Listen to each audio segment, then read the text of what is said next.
La paz de Dios sea con todos, es un gozo, es un motivo de alegría compartir nuevamente con ustedes y esta vez con un pastor y amigo de muchos años, amigo del Ministerio La Batalla de la Fe y demás, don Lorenzo Mota King, presidente del Servicio Social de Iglesia. Bienvenido, Lorenzo. Bueno, muchas gracias, Ezequiel Molinas, hijo, ¿no? Sí, Sí. Nosotros tenemos Ezequielito, ¿eh? sí, Sí, sí, sí. sí. Antes yo me ponía de que guapo, pero ya ahora yo quiero que me digan Ezequielito, porque Sí, eso sí, me pone joven. sí, sí, sí, sí, sí. No, para mí es un gozo estar aquí contigo hoy y compartir este espacio. Yo soy un fanático de la batalla de la fe y de todo lo que ustedes hacen, ¿no? Para mí yo me siento parte de esto, por eso siempre me siento feliz cuando puedo compartir con sus escenarios. Amén, Sí, amén. sí. Bueno, con Lorenzo hay muchos temas que compartir y quizás yo no me voy a concentrar en lo que he estado haciendo con todos los otros pastores eh, de- en sentido general.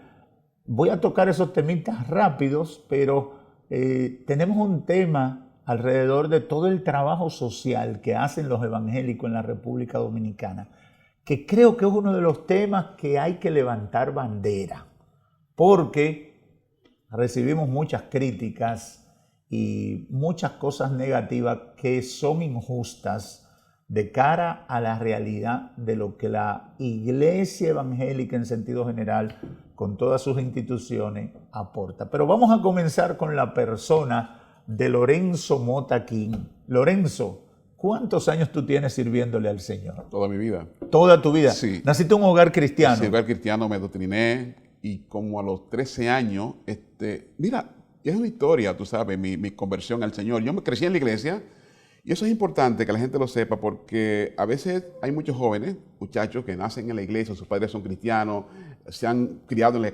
escuela dominical, pero tiene que haber un momento en tu vida que tú sientes que hay un quiebre y que ahí llega el Espíritu Santo a ti.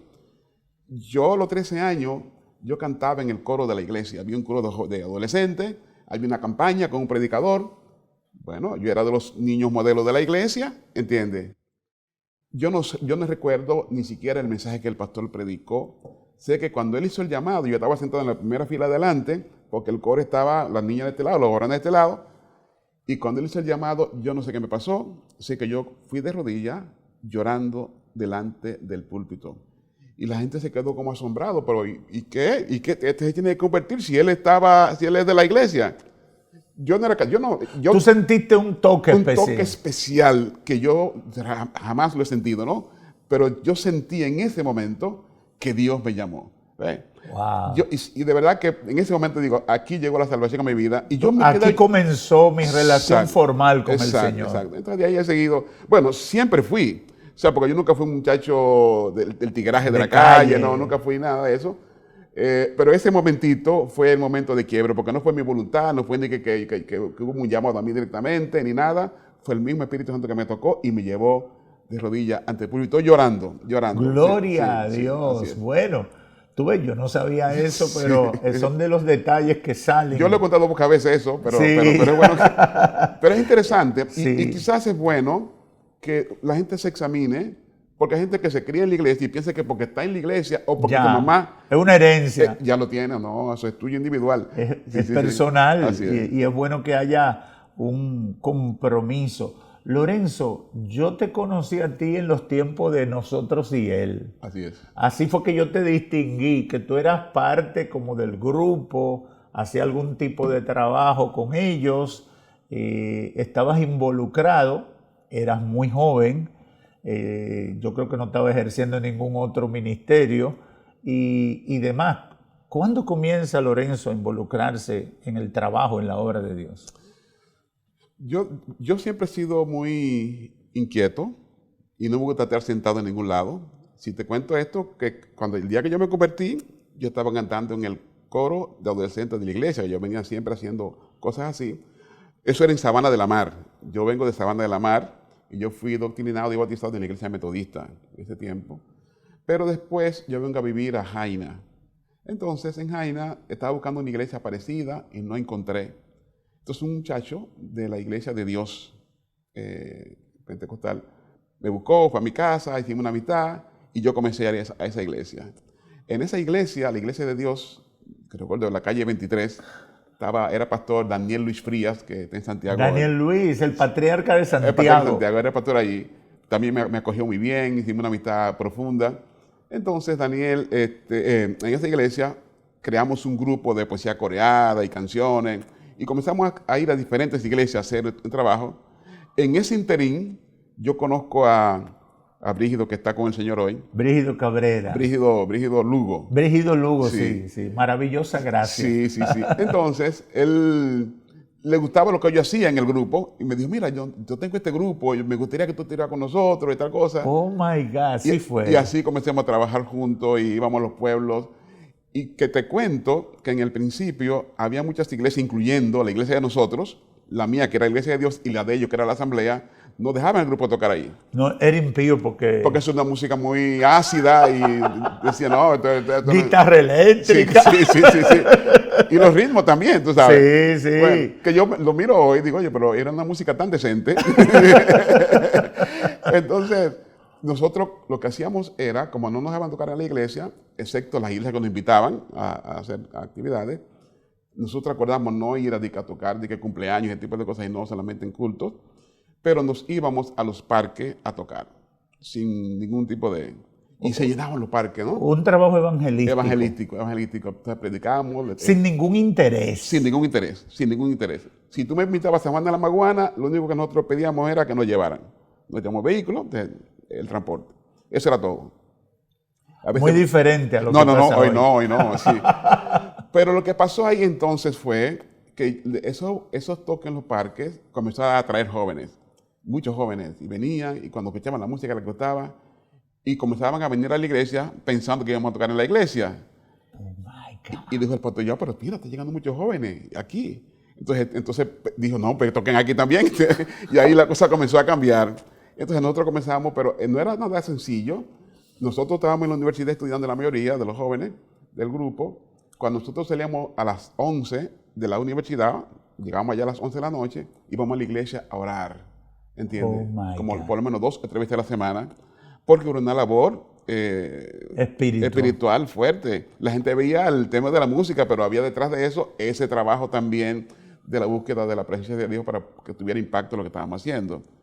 Sí. Tremendo, qué historia. Sí. Y yo creo que los que están haciendo música hoy deben escuchar esa historia, porque ahora mismo tenemos una situación muy diferente, espiritualmente muy diferente, y hay muchos elementos de esa historia que son importantes. Así es. Quizá dicen, bueno, que ustedes se están poniendo viejos, por eso están hablando del ayer, pero hay cosas que son fundamentales. La búsqueda de Dios para ejercer ministerio es determinante, y uno tiene que tenerlo muy pendiente. Y tiene que ser así. Nosotros pasamos mucho tiempo juntos, el grupito, y nos animábamos unos a otros. Porque en este mundo hay muchas tentaciones y muchas cosas, ¿no? Y lo ha habido, lo hubo y lo hay siempre, ¿no? Amén. Pero lo único que te puede a ti mantener distante es la búsqueda de la presencia de Dios y tu compromiso con el Señor. Y eso se busca en oración. Sí, efectivamente. Entonces, tú hiciste pininos de esa manera y demás. Así es. Ahora bien, eso fue el génesis de Lorenzo Motaquín, pero donde la gente a nivel nacional y global ha conocido más a Lorenzo Motaquín es a través del trabajo en el servicio social de iglesia. ¿Cuántos años tienes en el servicio social? Tengo ya como 22 años o más. Ok, 22 años trabajando. Siendo director, 23 años. Siendo director. Sí. Oh my God, parece que fue ayer eso. Déjame contarte una historia, porque el servicio es otra historia, ¿no? Tú no vas a ver de eso porque esa es la forma que yo mido las edades de la gente. Yo pregunto, ¿quién comió marifinga? ¿No? O sea, yo la oí mencionar, pero no la comí. No la comí, entonces ya yo sé. No, lo que pasa es que el país pasó por una crisis muy severa por los años 50 y tantos, producto de una situación de régimen de turno, y la OEA quería salir de ese régimen y le puso un embargo al país. O sea, país fue embargado por la OEA Y en ese momento hay países que están embargados, que pasan crisis, pero no fueron tan severas como la que pasó en República Dominicana. ¿Y por qué la pasó? Porque era un tiempo en que no teníamos contacto con el mundo, la agricultura aquí era muy incipiente, era muy rudimentaria. Junto con eso, entonces nos aislamos del mundo. El único país que teníamos cerca era Haití y no nos podía ayudar en nada. Entonces, muchas cosas venían importadas, pero no podía llegar un barco a Puerto Dominicano. Pero había una excepción. Había una sequía tremenda, de modo que la agricultura se cayó al piso, y con la caída de la agricultura y la sequía vino también una serie de enfermedades. Okay. O sea que literalmente el país se moría. Se moría en todos los sentidos. Sí, definitivamente. Y entonces los líderes de las iglesias, de todas las iglesias que ven en este momento, los concilios aquí, se reunieron pensando, ¿qué podemos hacer? Había una vez una luz en el camino que Dios estableció. Dejó en toda esa nubosidad que había, hubo una luz que apareció, y era que si una iglesia en Estados Unidos, en Canadá o en Europa quería ayudar en República Dominicana, se podía ingresar la mercancía al país. Entonces esa fue la luz que vio la iglesia. Esos hombres visionarios en los que estaban Severino Cáceres, estaba también Luis Tomás Simons, el señor Lockhart, Georgie Lockhart. J. Alfonso Lockhart. No, Georgie Lockhart. Sí, y otros más. Entre ellos se juntaron y formaron esta institución. ¿Para qué? Para hacer contacto con sus homólogos en Estados Unidos, Canadá y Europa, para poder traer mercancía al país. Y traer ayudas. Ayuda humanitaria. Entonces verán toneladas y toneladas de comida, de ropa, de medicina. ¿Ustedes llegaron a repartir mantequilla de maní? Mantequilla de maní. y un queso que había, un bacalao que venía. Sí. ¿Entiendes? Una lata de aceite, o sea, trigo en cantidad industrial llegaban aquí. O sea, la gente conoció el trigo por eso. Sí. Hay tanta gente que yo encuentro a veces que fueron voluntarios del servicio en diferentes partes del país sin saber qué era el servicio, tú sabes. Ese almacén que tenemos ahí se construyó en el año 62 para esos fines. Pero en los años 58 y 59 el servicio comenzaba ya a hacer labores sociales, producto de la crisis que había, pero cuando se incorpora oficialmente, en el año 1962, se incorpora a la institución, porque ya el régimen había caído, la crisis más o menos había pasado, ya había apertura de mercados para República Dominicana. Entonces, la iglesia, que había hecho ese trabajo tan depurado en todos los puntos del país, se dio cuenta que la pobreza era real y quien podía extender la mano a la gente de las comunidades era la iglesia. Entonces, ahí se conforman los programas de desarrollo comunitario que estamos desarrollando hasta el día de hoy en el servicio. Pero en ese momento, la crisis del país fue salvada por la iglesia. Por el trabajo que se hizo a través de las iglesias. Y por la brecha que había, era la única posibilidad que había de que llegara de entrar ayuda. Sí, era la iglesia. Oh, Dios mío, qué historia más interesante.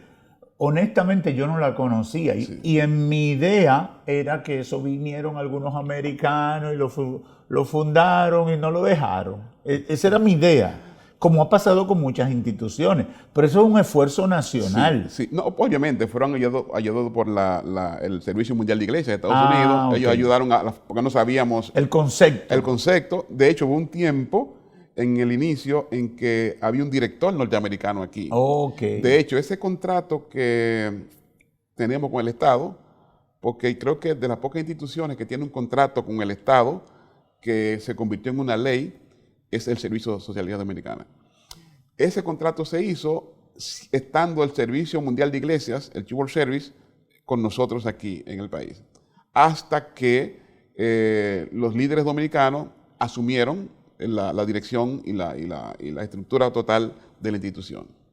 Excelente. Yeah. Bueno, tenemos que hacer una breve pausa, pero vamos a hablar después de ella de ese trabajo que está haciendo y que ha estado haciendo el Servicio Social de Iglesias Dominicanas y el alcance, lo que cubre y lo que pudiera hacer si tuviera más apoyo. En eso vamos a estar luego de esta breve pausa.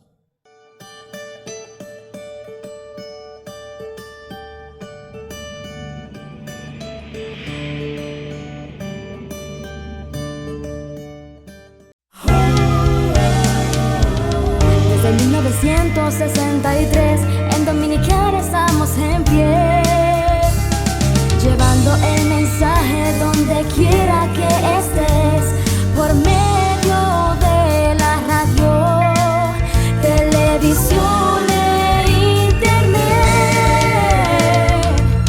No importa el problema ni la dificultad, la victoria es nuestra y es que ganar con Cristo al frente vamos a vencer.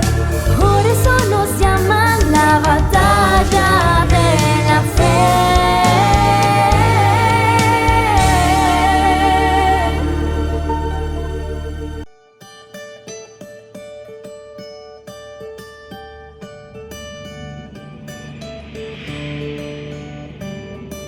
Continuamos aquí en Gente de Influencia y hoy tengo la grata visita del pastor y director del Servicio Social de Iglesias de la República Dominicana, nuestro querido amigo el pastor Lorenzo Mota King. Lorenzo, estamos hablando de que el Servicio Social de Iglesias tuvo un inicio muy bonito en medio de una crisis para que la iglesia evangélica ayudara cuando la República Dominicana estaba contra la pared.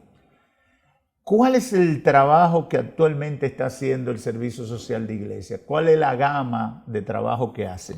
Bueno, tengo que tomarlo donde lo dejé ahorita, hablando un poco de la solución de la crisis y la conclusión de la crisis que había en el país.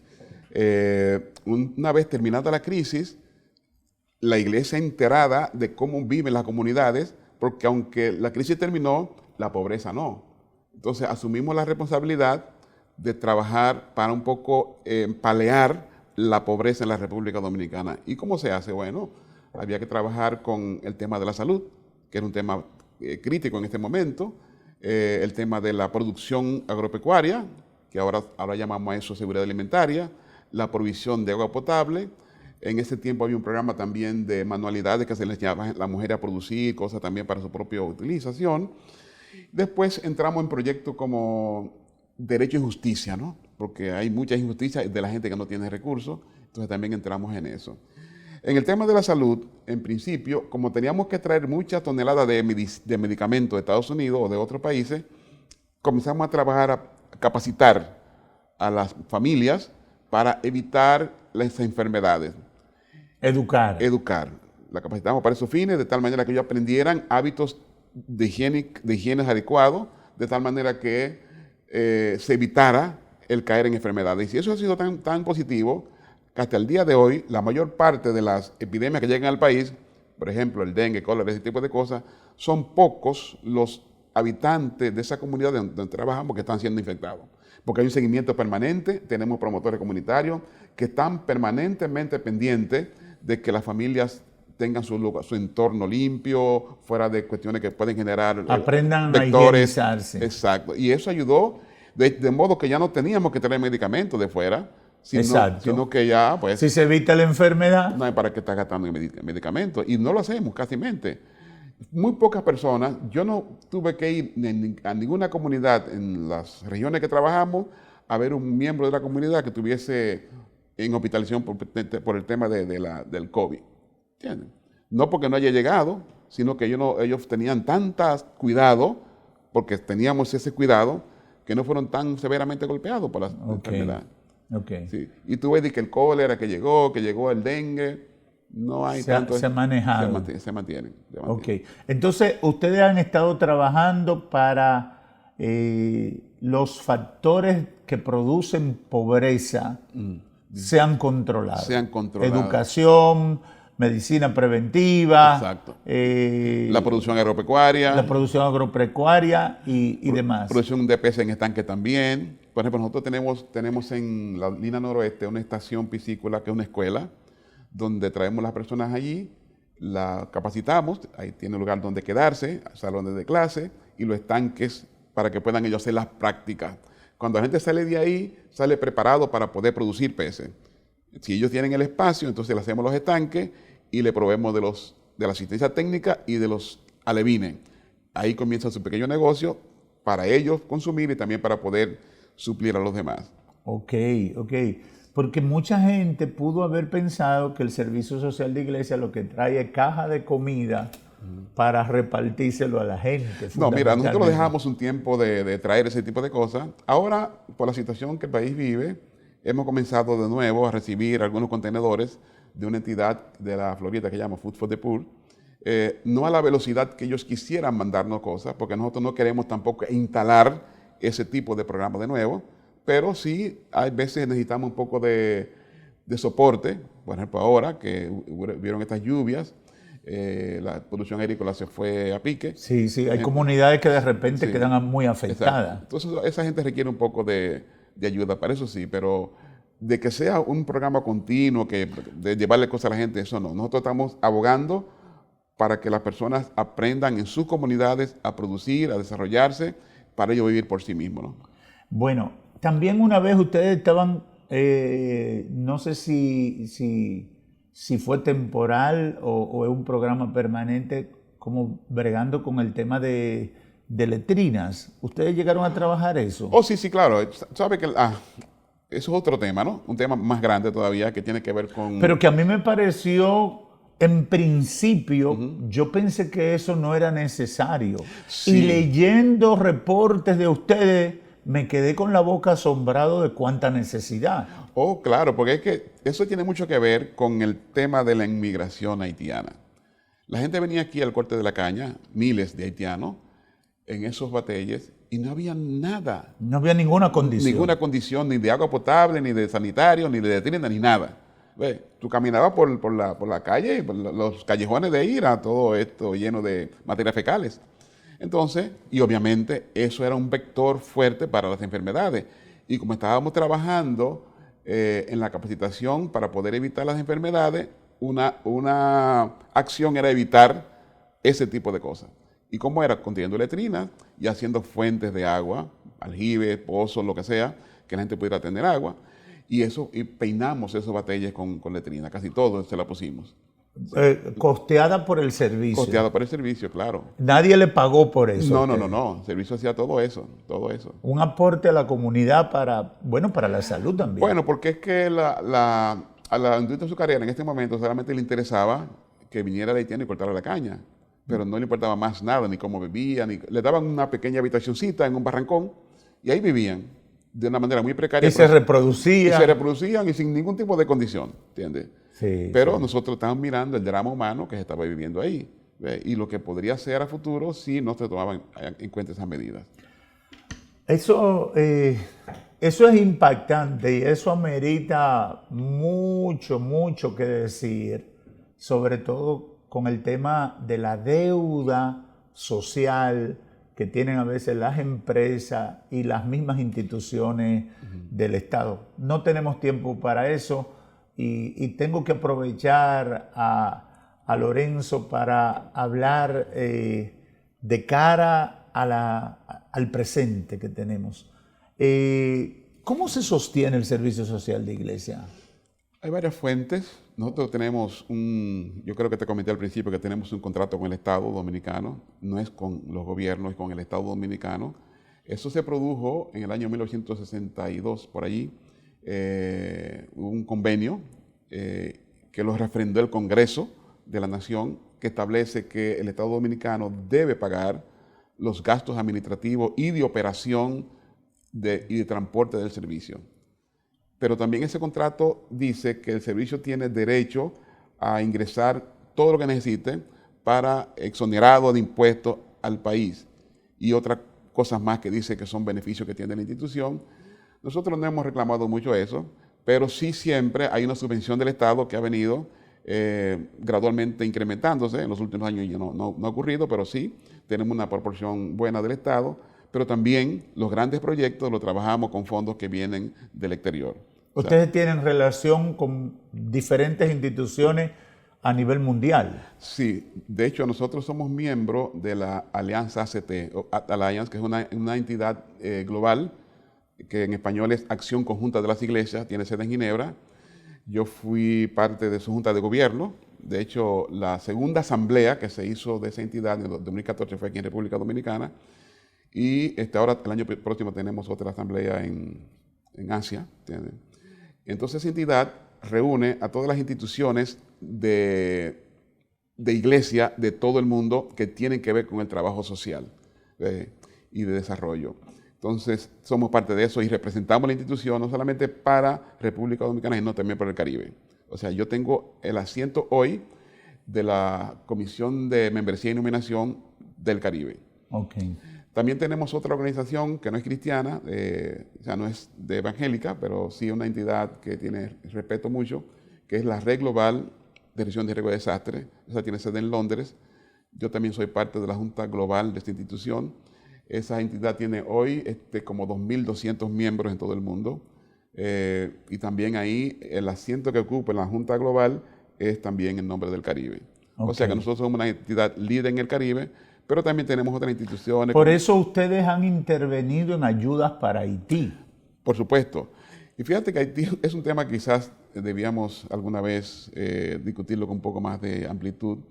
Y es que nosotros trabajamos por muchos años en un diálogo de las iglesias con Haití. Yo recuerdo. Y eso, en ese tiempo, si tú recuerdas, cuando comenzamos este diálogo, no había nadie que hablara positivamente de Haití en los medios de comunicación. A partir de ahí, se comenzó a hablar positivamente en los medios y hubo un entendimiento entre Haití y Dominicana, porque los haitianos no conocían a los dominicanos, ni los dominicanos a los haitianos. Ese diálogo permitió ese acercamiento y ver que uno y otro éramos humanos. ¿Por qué te digo eso? Porque un pastor haitiano nos dijo un día a nosotros allá, que él nunca había venido a República Dominicana, era un gran predicador.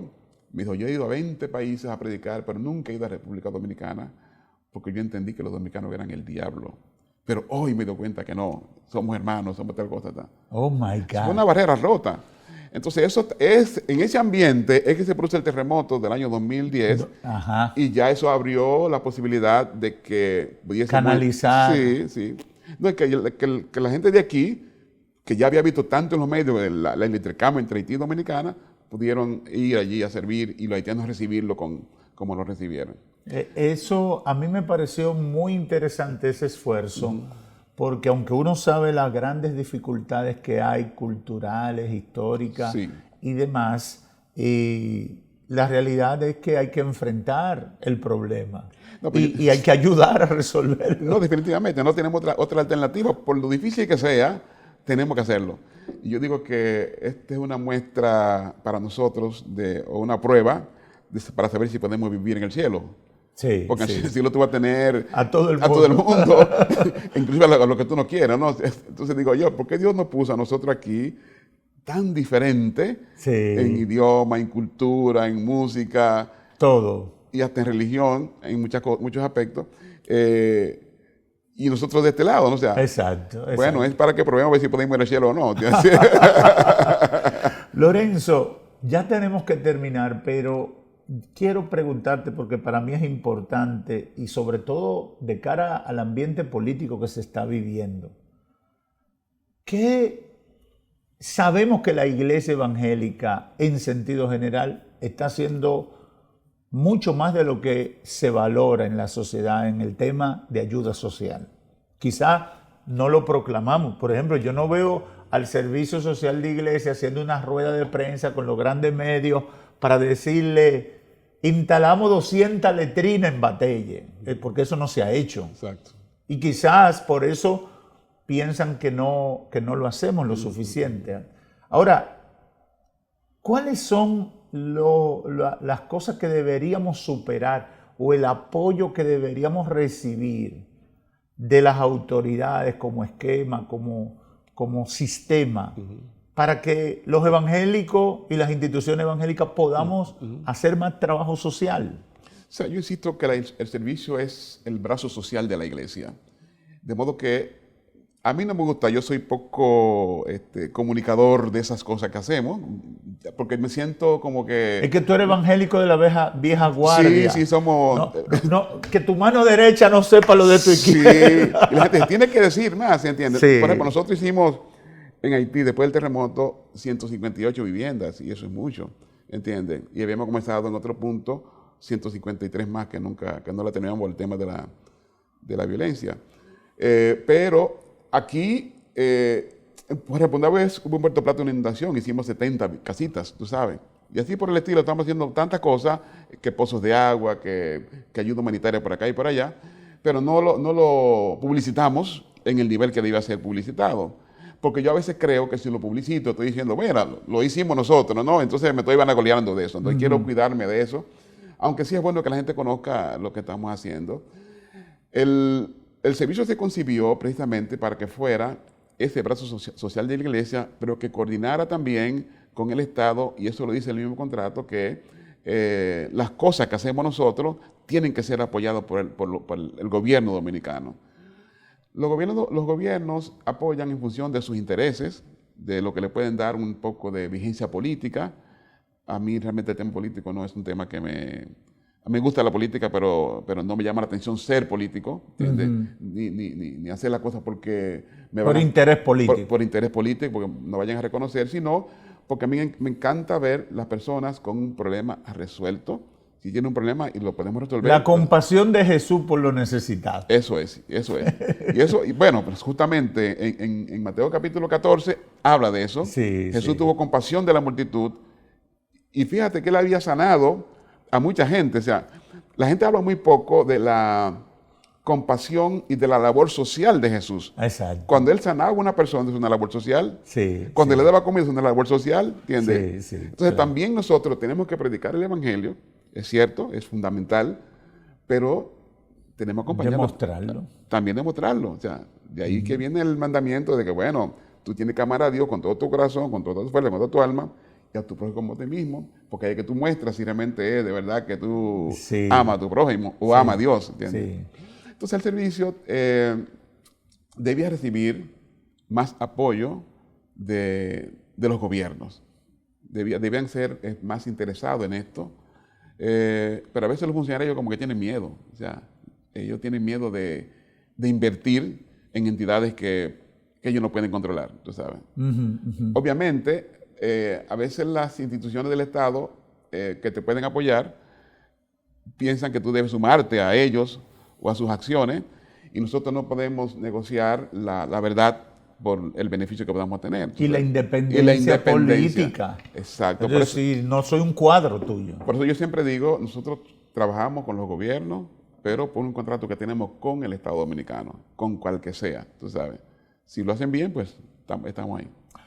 Bueno, yo creo que tenemos que orar más por el servicio social de iglesia, tratar de enterarnos más del trabajo que hace y ver cómo nos podemos sumar y pedirle a los que van al gobierno y a los que están en el gobierno que faciliten más, que impulsen, que apoyen el trabajo, porque las iglesias evangélicas a través de instituciones como esta están aportando mucho a la sociedad y se necesita que lo utilicen porque somos una reserva moral. Mira, una cosa que no te conté es que nosotros en el noroeste hemos incorporado a 20 asociaciones ya incorporadas oficialmente. O sea, la capacitamos y le sacamos su registro de modo que ellos pueden operar como entidades formales también. Okay. Porque mi sueño es que algún día este tipo de entidad no tenga que existir. Porque no hay pobreza. Porque no hay pobreza. Bueno, yo creo que tú vas a tener que esperar a llegar al cielo. Bueno, sabes que hay sueños que no se cumplen, por lo menos en la vida de uno, pero alguna vez pero por lo menos reducirla. Te voy a regalar este código QR para que vea un poquito del informe nuestro. Mire, esto es muy importante, eso es muy importante. Mira, tú me das permiso que yo lo ponga en pantalla un día de esto para claro, que lo escaneen. Tú tienes autoridad para todo. Y que se enteren de lo que hace el servicio. El servicio es tuyo. Amén. Gracias al pastor Lorenzo Motaquín por acompañarnos y hablar un poquito de esto. Y yo tengo la fe, porque tengo una serie de temas en el capítulo de lo que la iglesia puede hacer en ayuda social, que de entrada te digo, Lorenzo, que me gustaría que me ayudes a tratarlo. Y cómo involucrar a los pastores, a las iglesias, excelente, en todo ese trabajo que ustedes hacen. Porque los pastores de las diferentes comunidades deberían estar apoyando ahí. Así es. Y ustedes necesitan ese apoyo Definitivamente. de la comunidad. Es que somos la iglesia. Efectivamente. Sí, sí, sí. Sin distinción de concilio, de organizaciones X o Y, ustedes les sirven, trabajan con toda la Estamos con iglesia. la iglesia, así es. Eso es Bueno, correcto. eso es muy importante. Si Cristo no ha venido, vamos a volver. Que Dios los bendiga.